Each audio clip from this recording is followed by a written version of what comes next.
Hello, everyone. This is Alicia Rodriguez welcoming you to our Thursday Lunch and Learn. And if you can hear me, please just give me a little clue by tapping into the comments area and let me know you're here and say hello. Today, our topic is around millennials. And with me, I have a friend of mine and a millennial herself, Kate Campbell. And I'm going to let Kate introduce herself, and we can begin by asking some questions as well. So Kate, can you tell us a little bit about you, and thank you for joining us today. Yeah, thanks for having me. So I heard you were doing this millennial session, and I have some thoughts on the topic, and I am sort of an older millennial, but I'm in that group. So I thought it would be fun to chat with you today. And I'm calling in from the West Coast. I'm here in Seattle.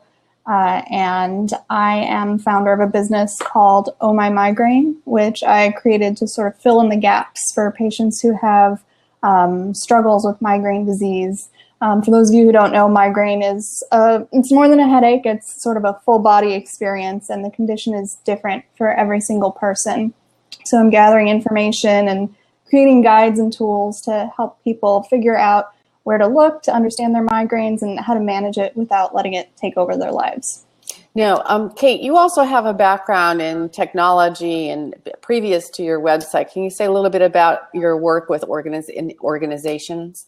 Yeah, so I have a PhD in bioengineering, and so I've been working these past 4 years for a large corporation.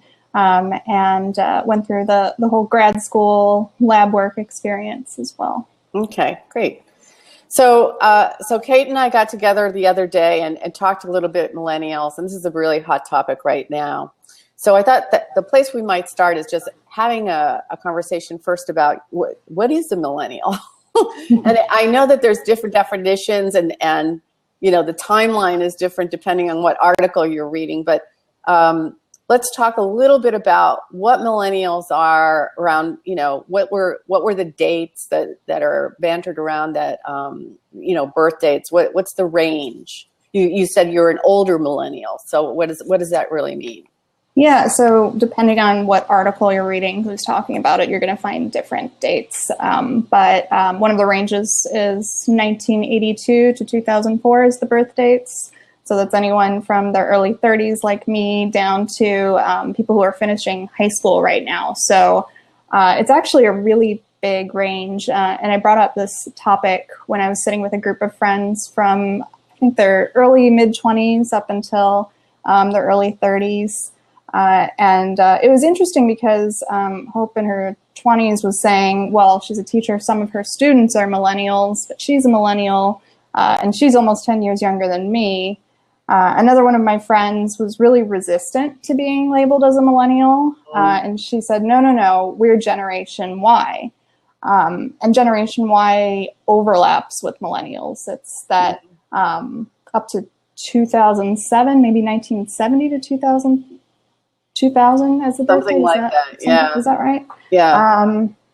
And you know, part of the resistance to being called a millennial is most of the articles and the buzz about millennials, it's really pretty negative. You know, millennials are called lazy, they're incompetent because their parents did everything for them while they were growing up, they're entitled.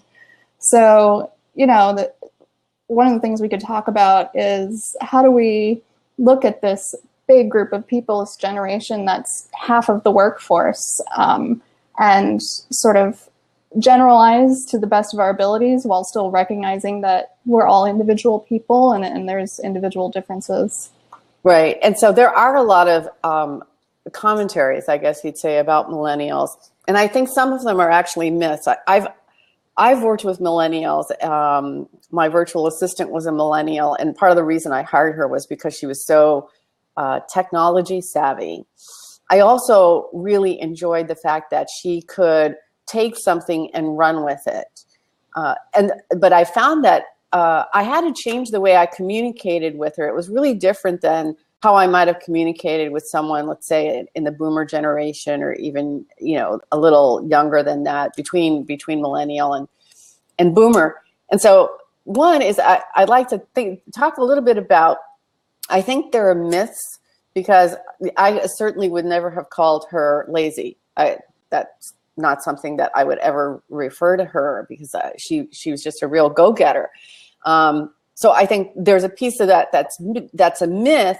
But so what are the myths, and what are the realities about it? What is it that drives the millennials so that, particularly I think the boomers in general are the ones who are saying, oh, these kids are so entitled, blah, blah, blah, blah. What's going on that there's such a misconnect? Yeah, I think one of the keys here is the idea that millennials are really results oriented. And as a manager at my company, in the corporate world, I've worked with a couple of people younger than myself. And I see with everyone in this age group, really, that they're really focused on, is the work getting done? Is the work getting done well? Mm-hmm. And there's less of a focus on, are you at work during the normal business hours? Mm-hmm. Are you in the office at all? It's more about getting the work done, doing whatever it takes, which actually sometimes means more work, right? Rather than less. Someone's saying that you dropped off the it says that here. I see that Alicia dropped. Monique, I'm not sure why, because has anyone else who's on not listening to us or not hearing us? Because right now I can hear you. Yeah, I can hear Kate too. Monique, you might want to try to reboot. Let me just say, try to reboot. Let's try that. And that happens on occasionally, depending on internet speed. So hopefully Monique can get back on. But if I could just talk about one situation I ran into at work. I had an employee who I wasn't seeing those results, but for me, I tried to talk to her about that and say, well, and as an alternative, I'm not seeing these projects get finished. So I wanted her to demonstrate some sort of accountability by, being in the office a reasonable amount of time, something around 40 hours, which I also wasn't seeing from her. And she was actually really upset by this idea. And so this particular person had some problems with sort of active conflicts with my boss too. And so she ended up leaving the company, but I was able to reset with the next employee, her replacement. And so what I did there was to keep the lines of communication more open right from the start and have a lot more checking in. Mm-hmm. And that's been really successful. I think when you don't have a person sitting in the next cubicle over from you, mm-hmm. you've got to be really intentional about communicating. And so that might be one of the keys to working successfully with millennials when they're not in this traditional office atmosphere. What's really different is traditionally in organizations, this is something which I would love to see changed. Traditionally in organizations, feedback happens, particularly formal feedback happens, like once every 6 months when you do a review, mm-hmm. which I think is crazy. Mm-hmm. I think feedback needs to happen in the moment. My feeling is that millennials would do better if they were to receive more feedback in the moment than waiting until 3 months later and saying, oh yeah, that thing that you did 3 months ago, because it's like, well, why would you tell me now? Why didn't you tell me then? So mm-hmm. I think that what you're saying also is, you said you reset with the other person and you realize that, yes, you can be results oriented, and that's actually a really positive thing. And the way you communicate what kind of result you want, how specific you might want, or in detail that you might want this particular result, and then giving feedback along the way instead of waiting until the very end. I think that might work better than just either going to the extreme where you're over managing or going to the other extreme where you're just basically saying, here's what I want you to do, but not saying anything else. Yeah, absolutely. Okay. So it's interesting because the communication part, particularly if they're remote workers, like you said, sometimes they're not even in the office. So in my day, I hate to say that, but I probably could say that now. We would pick up the phone and actually talk to one another. Not anymore. The worst thing that ever happened was my son texted me from like 2 rooms away. It was like, you can walk over and talk to me. You do not have to text me, right? I was talking to my husband about this last night, this idea of using the phone, because it's not something that we do naturally at my age.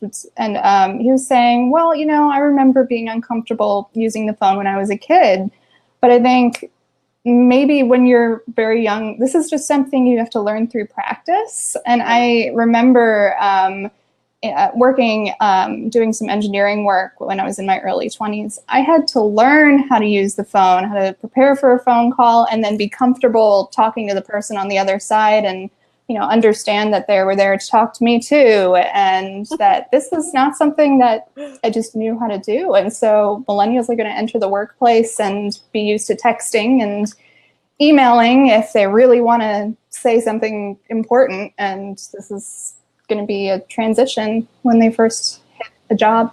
Right. And so I think email is so dangerous because it's used instead of, I think email is a great tool to use when you're trying to inform someone or when you're trying to recap something that you've agreed to.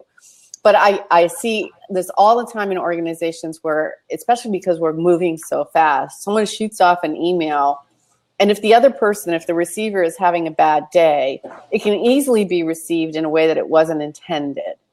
Definitely. So how do you do that with the millennial generation where they're saying, just send me an email? Are they just more aware, or they're not going to feel offended if it's an quote unquote abrupt email? That's a good question.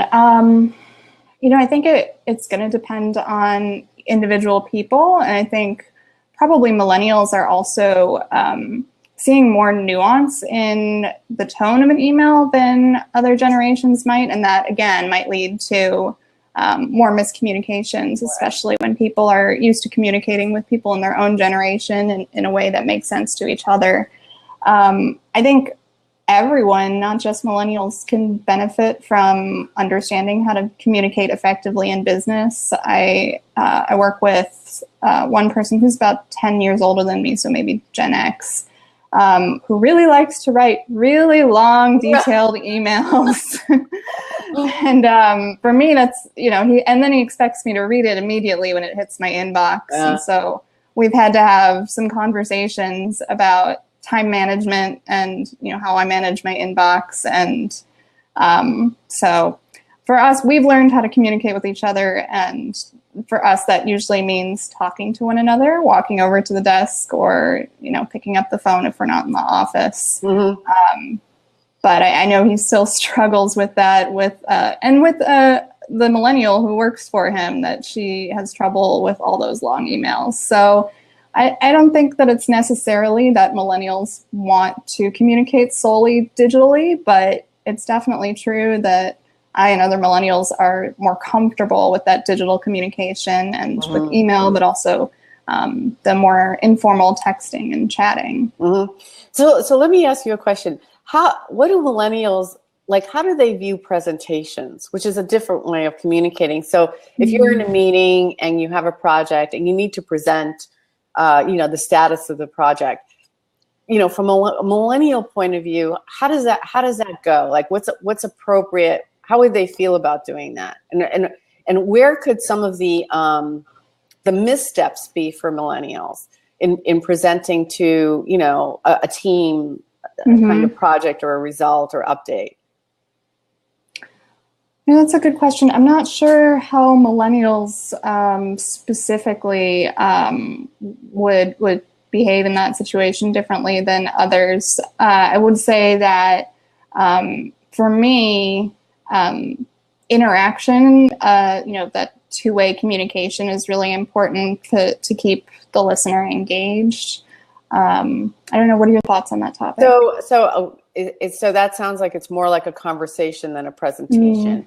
And Mm-hmm. that occurs to me too. And it's also, there's a sense of, I think there's a division between like formality and informality. Mm-hmm. Whereas I've seen millennials and organizations be too informal. Yeah. And it doesn't serve them. Right.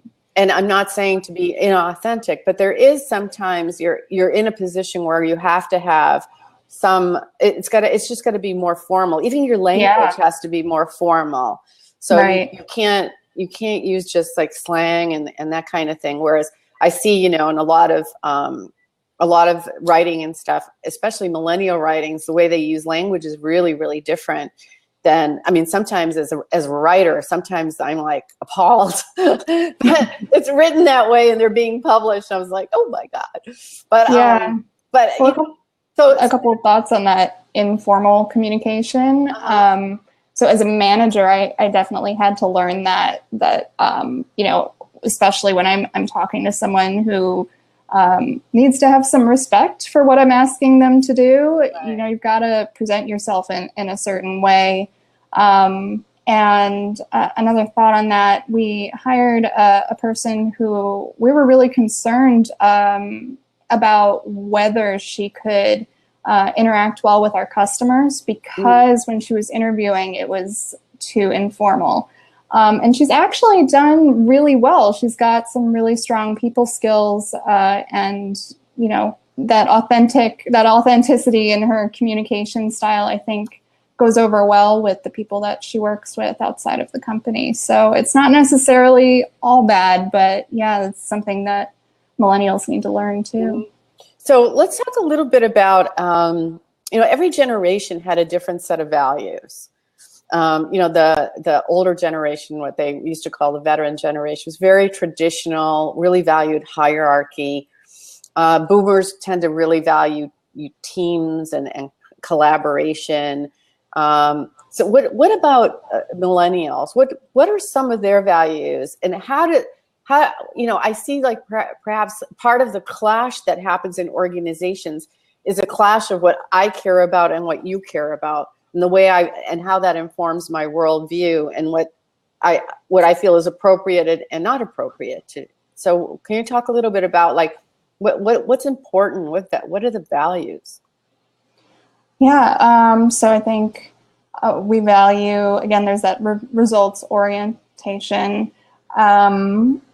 Technology is something that we value, being able to communicate through technology, but also having the ability to go to technology to get things done. And sometimes that means having the latest technology to get things done quickly, get things done well. We're really comfortable switching between devices a few times a minute. And work-life balance is really important to us, both to men and to women. And I think that's new too.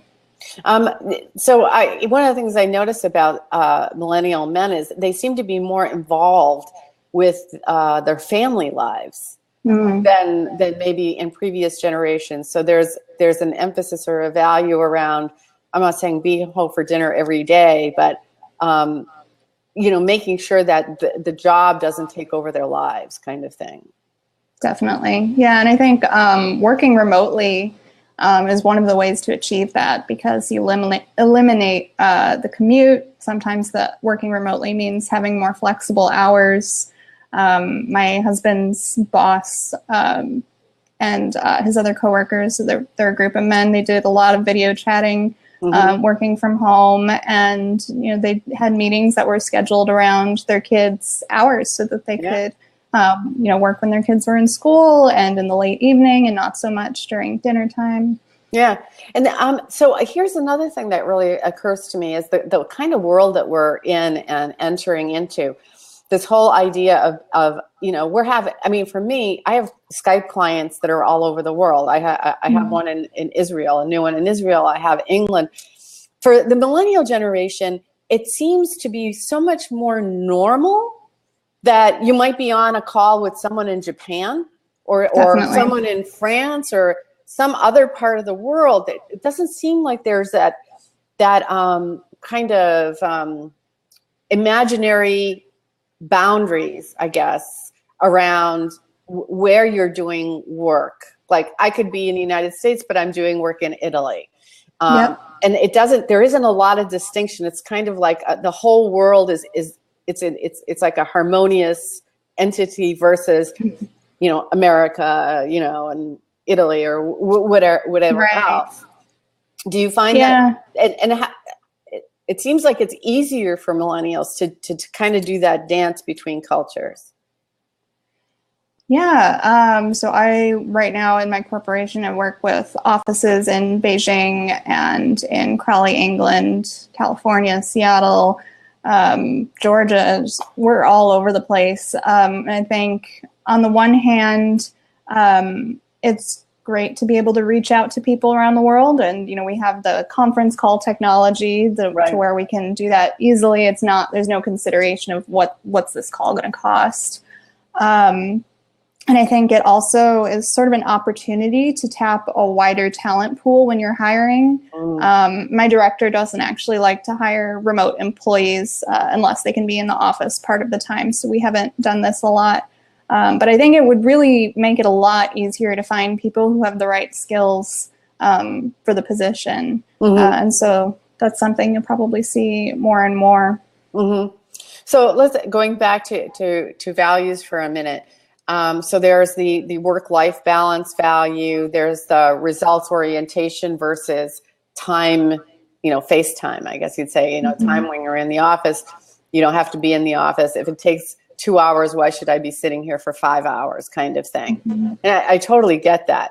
The other thing that, you mentioned, like the recruiting piece is for companies that are recruiting millennials, there's going to have to be kind of an awakening that if they really want the best talent, they're going to have to adapt some of their policies to be able to keep those millennials.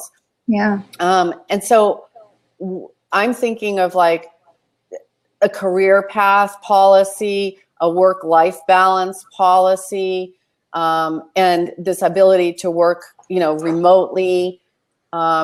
What do you think about that? What are your comments on that? Yeah, the turnover in my division is just so high. People stay around usually a couple years. I've been around for 4 years and I'm the veteran. And the reason people are leaving, at least those who I know why they've left, has been that there's really no path set up for them to grow from where they are.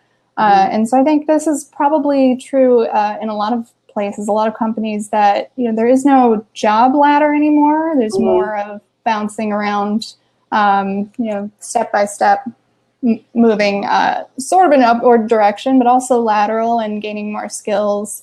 And so when people don't see that there's somewhere to go, they leave the company, and they're leaving the company, just when they get really to the point where they know how to do their job. And so that's a big loss for us. We're constantly shorthanded and recruiting. And so that's been a real challenge. And one of the places where I wish my department had done a better job is in supporting the the college tuition reimbursement benefit. Yeah. So my corporation as a whole offers tuition reimbursement, but that tuition reimbursement comes out of the department budget. And so in an era where we have tight budgets, we've seen layoffs at my company in recent months and years. My director doesn't want to give up those funds for tuition. She sees that as a quick way to train someone to leave the department. And I think if the structure of the department were different, it might be possible to support employees in growing within that structure. And that's something that, you really have to take a step back in order to make it work effectively. So it also sounds like professional development, the ability to learn new things and constantly be learning is really important to the millennials. I can see where they would get bored or feel just kind of left out. I'm noticing that Daniel asked a really good question. He says, to this point, I have many clients that feel they and their organizations have to adapt to the working style and culture requirements of millennials. To what extent is it reasonable to ask that millennials adapt to the working style of older generations and existing cultures? And in what ways do you think they can be flexible? Comments? So I think, you know, that's we're talking about people choosing to leave their company after a couple of years. One of the things you risk when you try to force a square peg into a round hole is that people are going to be resistant and move to a company where there's a different culture. What do you think? Yeah, I see that. I think there's a long range thinking process, right? So I agree that, you know, some cultures are more easy to shift or change than other cultures. So, you know, there's the ability to be a little more progressive, if you will. I think part of the question also has to be, you know, a whole generation, you know, it's, you know, is the organization going to shift their culture, or are the millennials going to shift their culture? I can guarantee you the millennials are not going to shift their culture. I really think that organizations that are really interested in moving forward and being productive and being, you know, kind of state-of-the-art organizations that want to be on the cutting edge of whatever industry they're in, they are going to have to change their culture. And so I think it's an organizational question that says, you know, if indeed we want to be X in the future, and if indeed we believe that millennials serve our ability to be X in the future, then what do we need to do to gradually, because I'm not advocating, you know, overnight, but gradually start incorporating some of these new values into our organization. So like work-life balance, there's still a lot of organizations. There's a lot of millennials, though, working in technology, and they work 80 hours a week, but they're happy. They like it because there's something there that's motivating them. So that's like the other part of the question, right? So what is it what's the reason that the organization gives any employee to stay? It doesn't, whether you're a millennial or anybody else. Here's an example. It's sort of a parallel, but not really. Women leave organizations just all the time because they're not supported in flexible schedules, and they're not promoted, and they start their own businesses, and they're able to have a flexible schedule. They're able to have their family life, and they're able to make a lot of money. And so one of the things I'm seeing right now is, you know, online business is huge. And the people who are there are between college grad, like 22 years old, which, you know, my son, he said, I'm not working for a company.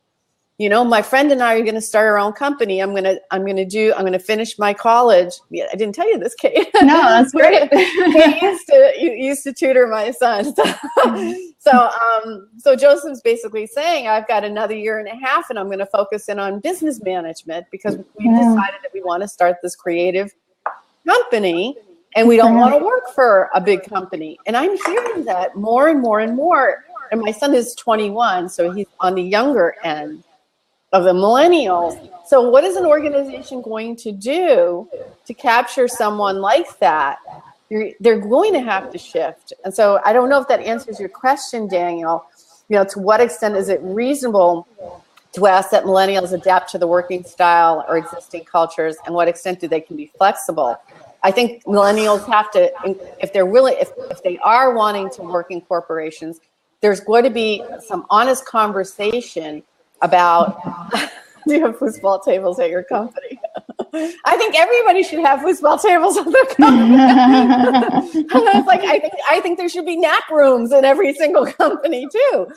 But so it's a larger question. It's like, the question is, what is the world going to be like from now until, you know, in the next 5 years, such that we need to reorganize our cultures in our businesses to make sure that we have the best talent? I think that's the real question behind it. I see Monique says, so it sounds like instead of the attractive retirement package, yeah, there's no such thing as retirement for a millennial, or actually for many boomers now. A tuition or student loan relief package may be the opportunity, a new retention benefit for desirable employees. What do you think of that, Kate? Would you be attracted by that? Yeah, I'm aware of retirement, and so I look for that sort of thing too. But I like that idea because it sort of makes the position feel like a long-term investment that I can grow from this position and have a better trajectory long-term. So that's a really good point. Yeah. Another thing that I would mention, so I'm in the process now of transitioning from my corporate job into owning my own business, which is focused on the online world. And so for me, one of the biggest frustrations I had with my company, which actually is in the process, it's been sending out surveys and making some minor changes to try to support millennials, is it talks a big talk when it comes to values and purpose. I'm a person who wants to have a purpose in my work and working toward a cause that I believe in. But then when it comes down to it in the day-to-day work and the day-to-day managers, I don't see them embracing these values. And so it feels very inauthentic and, feels like living a lie. It's, sort of soul-sucking. It just makes me unhappy on a day-to-day basis. And so for me, working for a corporation is not ideal in that way because, it's a big machine with all these little cogs, and it sort of takes on a life of its own based on the individual employees. And I just don't see those values being lived. And so for me, that's been really important. So it's the it's the walk your talk. Yeah. It's if you say that you're about this, but you treat people differently or you treat your customers differently, there's that kind of incongruence or inauthenticity. And I know from a consumer point of view, consumers look to buy products whose values are aligned with their values, and they cease to buy products once that value has been betrayed.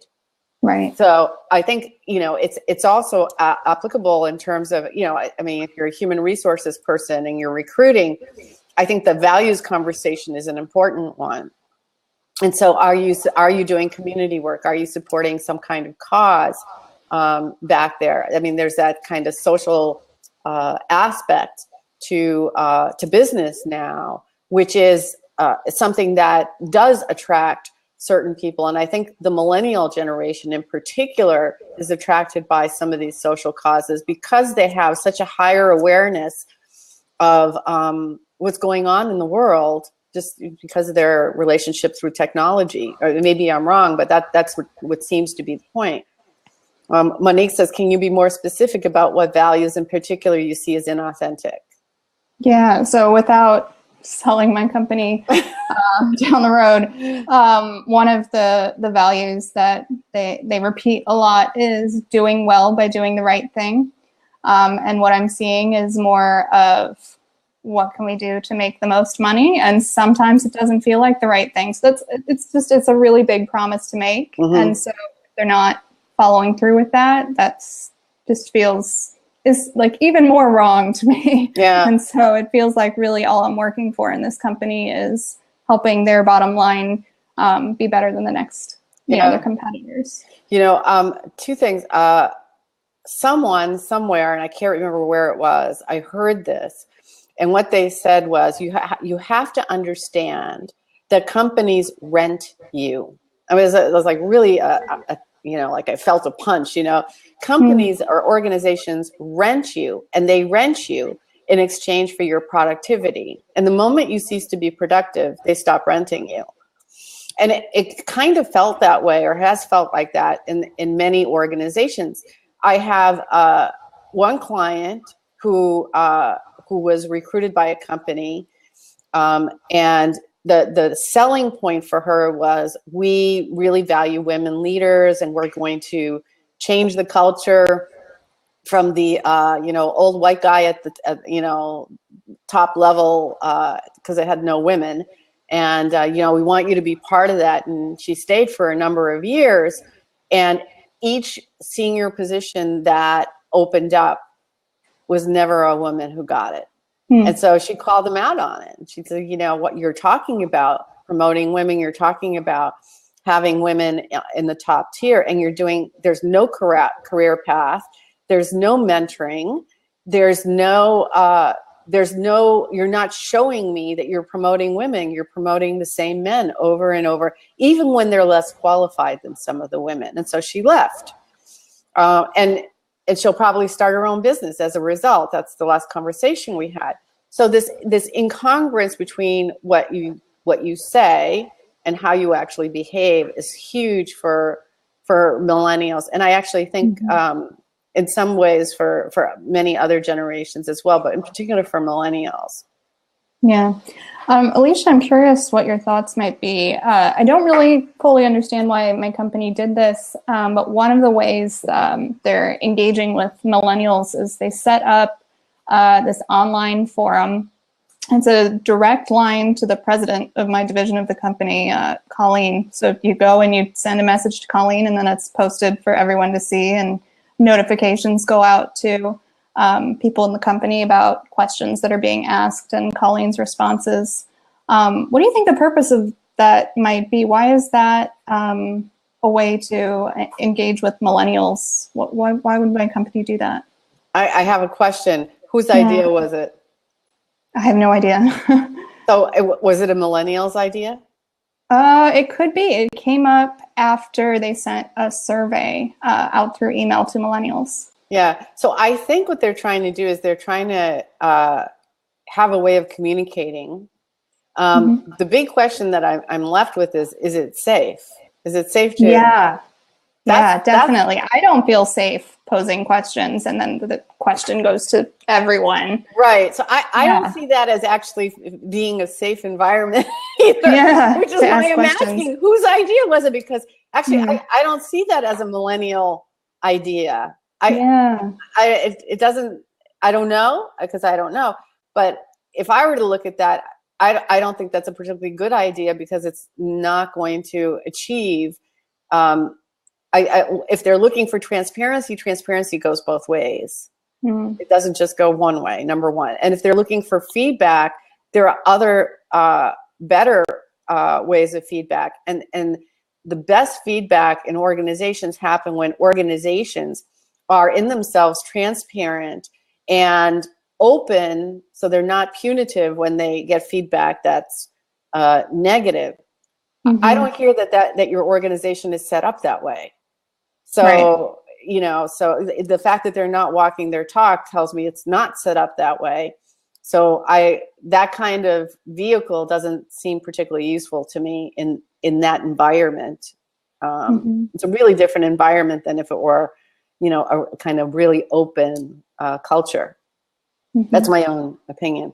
So Monique says 100 Flowers movement. I do not know what that is. No, what is that? Monique, you can write in what is the 100 Flowers movement, because I don't actually know what that is. The other thing I wanted to ask you was this idea of how do we then build leadership? Millennials are going to be inheriting, for all intents and purposes, because obviously they're inheriting a world, they're inheriting organizations, they're in organizations moving up.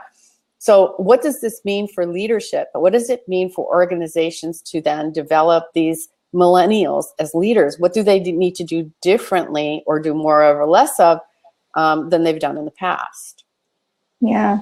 So for me, I don't feel like my organization has helped me become a stronger leader. I think as a manager, I've been sort of feeling around as best as I can, and through a little bit of trial and error, coming up with what works. And maybe that's normal, coming up with what works for you as an individual, as a manager.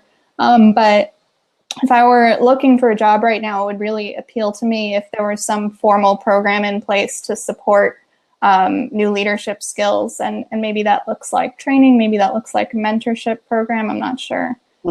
Yeah, curiously enough, a couple of sessions ago, I did a session on mentoring, and in this Lunch and Learn, I think it was 2 weeks ago, and how to set up a very successful mentoring program, because it really requires both the mentor and the protege to make some clear and specific agreements for it to actually work, whether it's a formal mentoring or an informal mentoring.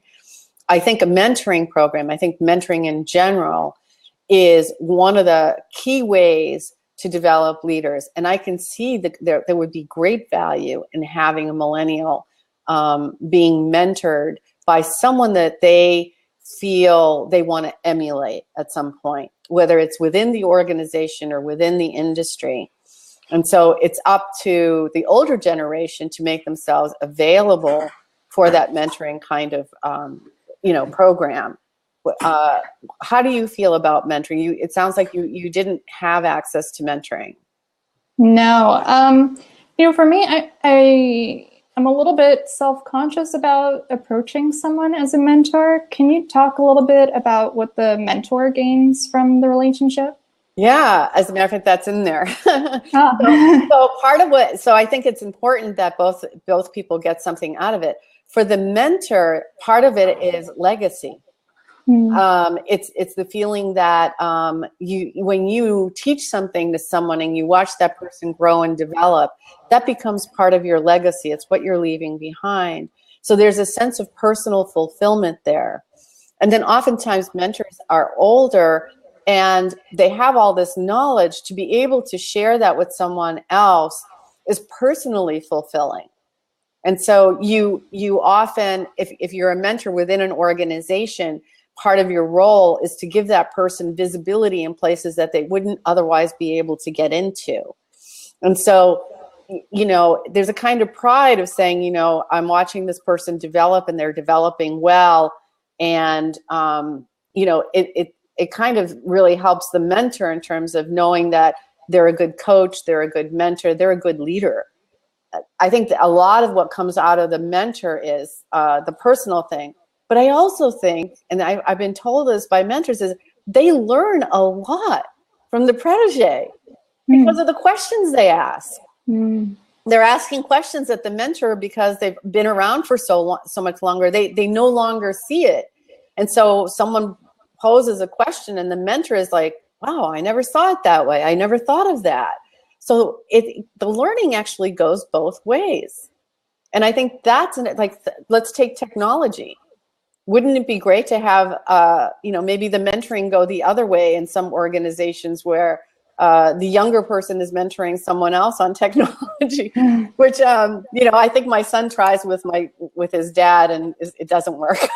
But maybe it works in organizations. Well, I think that really appeals to me. I mean, I think I do a little bit of that. It's not any sort of formal program, but helping other people at the company use technology. But if that was a regular activity, that would be a really good way for me to build relationships with people who are higher up in the company and farther along in their careers. And then I would be more comfortable talking to them about those other sort of mentorship questions. And that would be a great way to get started. Yeah, and I think it's it is somewhat intimidating sometimes to ask for mentorship. So there's a way to set it up. So I do recommend you go back and watch that that video presentation on mentoring, because some of that is in there and how to set it up. Daniel says, given the difference between generations, maybe tough question, do millennials find it easy to look up to older generations for mentors or easy to find a mentor? What do you think?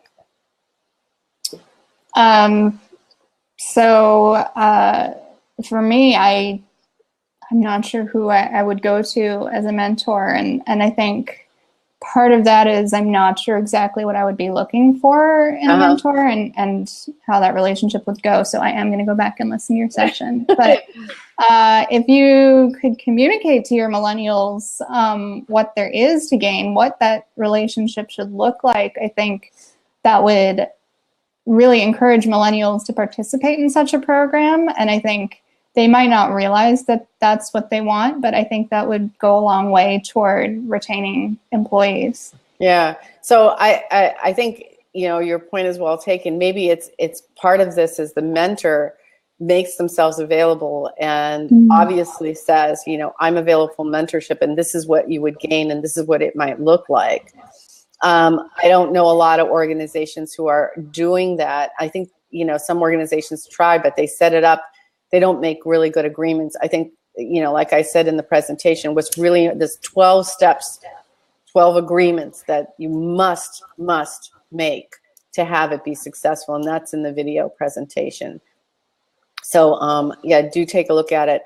Do millennials find it easy to find a mentor? I think, I don't know if the question is easy to find a mentor or easy to access a mentor. So I think you could probably find a mentor, like say, oh, this is a person I would want to emulate, but then how do you get to that person? So Daniel writes, okay, so as a millennial, what could a mentor offer that you would find appealing? That's a question for you, Kate.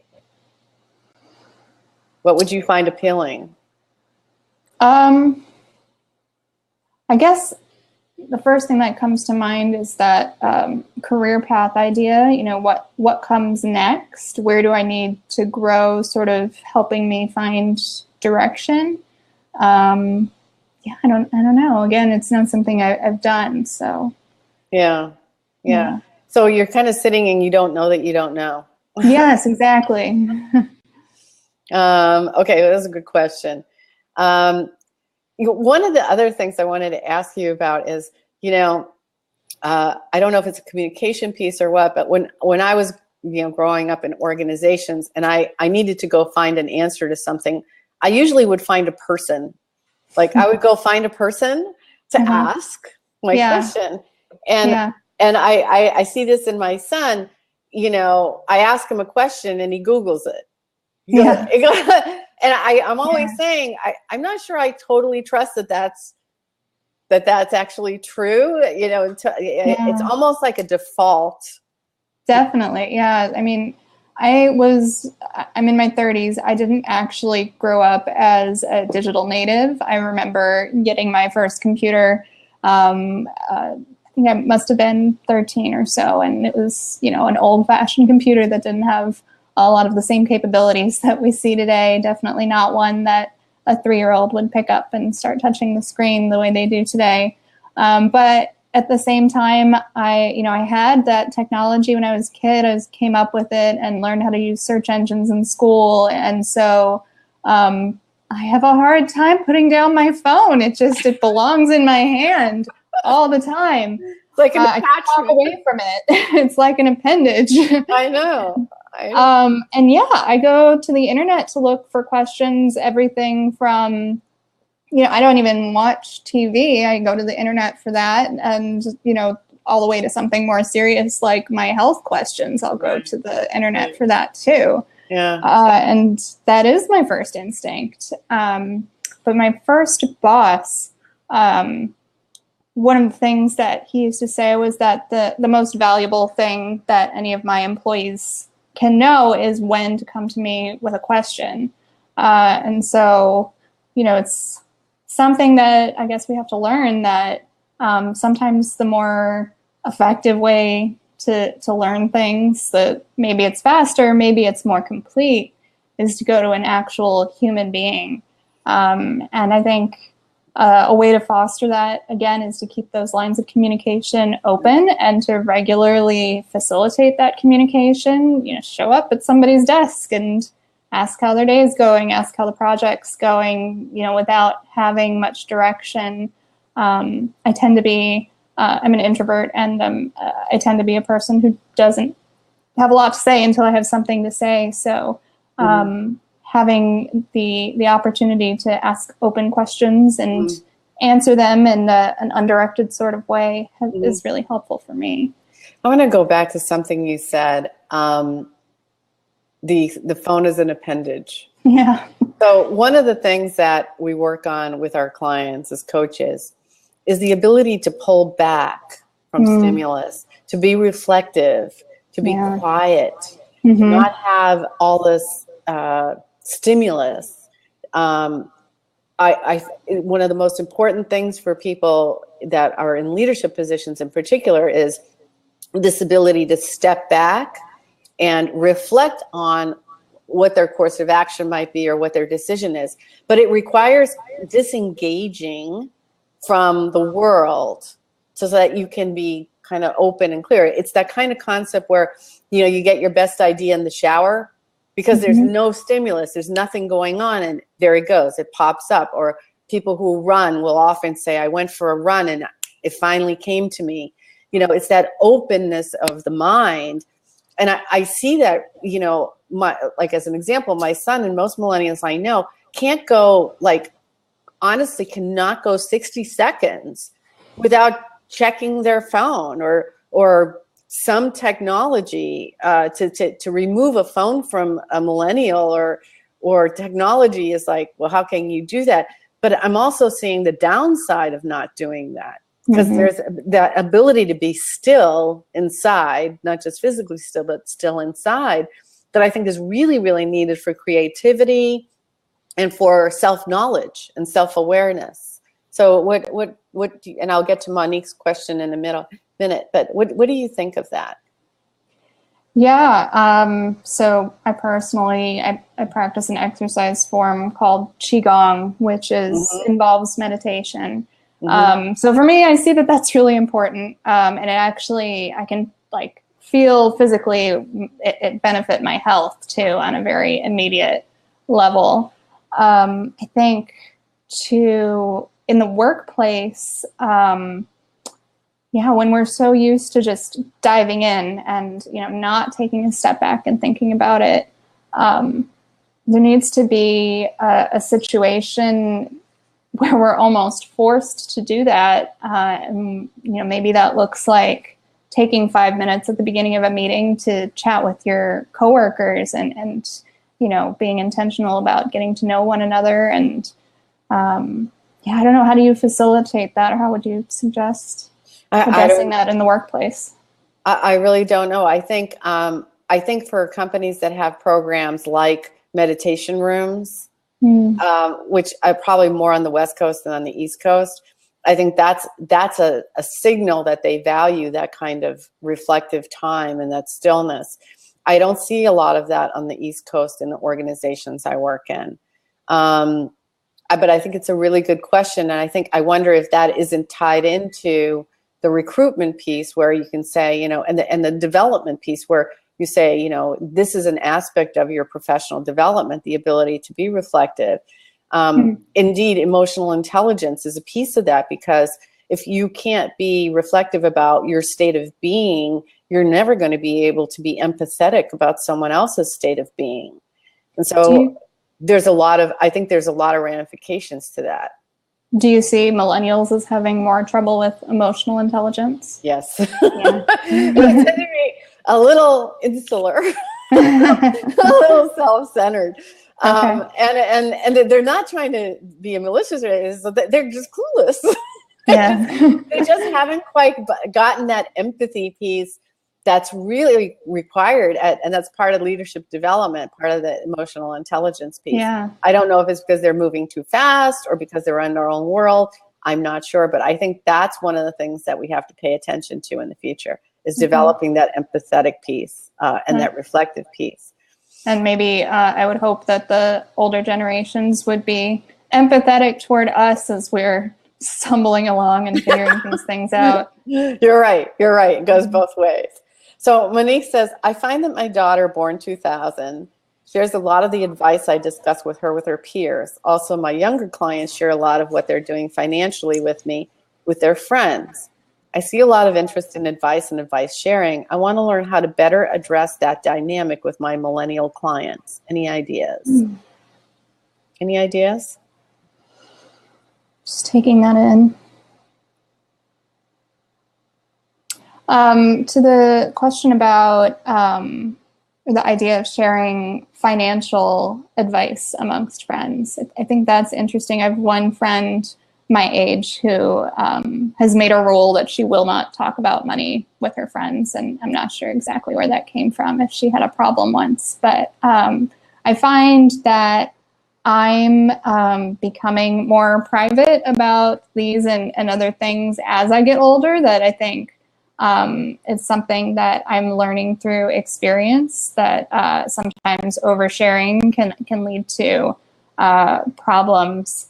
My husband and I were talking about this idea last night that especially people younger than us don't value privacy as much. It's sort of this idea of the Facebook generation, and that everything is online. And I might be just old enough that when Mark Zuckerberg was talking about free information exchange online, that we sort of balked at it a little bit. But maybe the younger generation has been more influenced by that and the internet, and it's just so easy to find information and share information that's sort of the default these days. What do you think? Well, I guess because maybe of my age, I do hold a lot of things closer to the vest, and I kind of think, there's a distinction between, sharing and, privacy and what I consider things that are private. I see in my mind a lot of oversharing, especially on things like Facebook.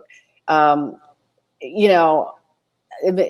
think it could be just the way I grew up, but with my son, he doesn't seem to have those kinds of personal boundaries that I grew up with.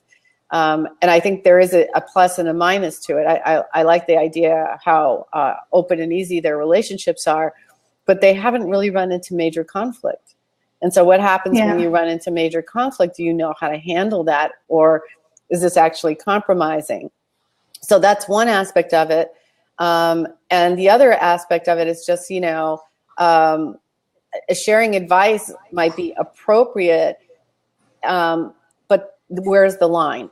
I guess that's it. It's like, where is the line for the millennial? Like when he's saying, how to address that dynamic with my millennial clients is, and I think maybe it's up to us who are older to be able to say, up to here, but not over here.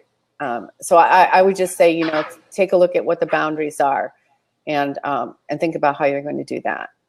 Monique, I'm curious, have you seen that this has caused problems either with your daughter or your clients? See if she writes back. Bye, Daniel. I see you're saying goodbye. We have just two more minutes. So I'm going to wait for Monique to write. But in the meantime, Kate, I want to say thank you for joining us. Yes, thank you for having me. Sharing your insights and your opinions from a millennial point of view. And it's interesting. I think, my generation can certainly learn a lot about work-life balance, for example, and some other things. I like what's going on with online businesses, the ability to work anywhere in the world. I mean, I'm in it. I live part-time in Ecuador, part-time in the United States. If it weren't for technology, I couldn't do that. Or at least I couldn't do it and run the businesses that I have. So I think millennials are just really primed to be able to take on the future of the world and be able to manage it, if they can develop some of these competencies, and their leadership in particular, I think will be very important. So we're going to sign off now. And I want to thank everybody who came, and the replay will be available as well. And if you're interested in migraine, check me out at ohmymigraine.com. Oh, good. I'm so glad you said that, because you were supposed to do that at the beginning. ohmymigraine.com. If you know of anyone who has migraines, and good information there. So thank you very much. And Kate, thanks a lot for hanging out with us today. Yeah, thank you. Okay. Bye-bye. Bye. Bye, everybody.